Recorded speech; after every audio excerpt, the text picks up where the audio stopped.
Bonjour à toutes et à tous. À l'approche des fêtes de fin d'année, c'est le moment de regarder dans le rétroviseur et d'ébaucher un premier bilan de cette année 2018 riche en événements.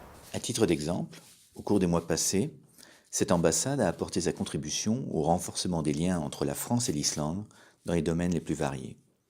Sur le plan politique tout d'abord, avec les visites en France du président islandais, de la première ministre et du ministre des Affaires étrangères. L'Islande a pour sa part accueilli une mission du groupe d'amitié France-Pays nordiques du Sénat, ainsi que Mme Ségolène Royal, ambassadrice pour les pôles, lors de l'Arctic Circle. Sur le plan économique ensuite, avec des opérations de promotion de nos exportations menées en coopération avec Business France et une semaine de l'innovation qui a permis de donner un coup de projecteur sur le dynamisme de l'écosystème français. Sur le plan culturel, bien évidemment, avec de multiples activités et projets, dont le Festival du film français qui a été pour la première fois présenté à Isa Fierzer. De même, la francophonie et la gastronomie française ont été à l'honneur, avec notamment la venue d'un chef pâtissier français pour la semaine du goût.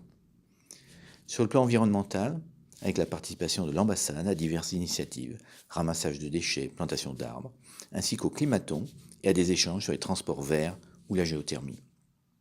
Sur le plan consulaire enfin, avec des flux touristiques et une communauté française en constante augmentation. 640 de nos compatriotes sont aujourd'hui inscrits au registre des Français établis hors de France.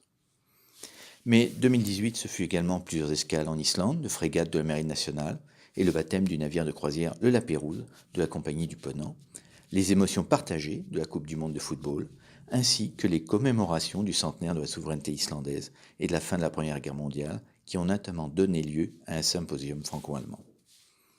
La vie de l'ambassade a également été ponctuée par les départs et l'arrivée de nouveaux collègues, ainsi que par l'achèvement, après de longs mois de travaux, du ravalement de la façade du bâtiment Tungata 22. C'est donc une année bien remplie qui se termine.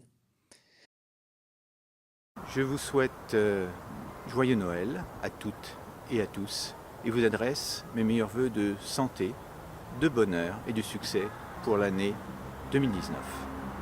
Merci et à bientôt.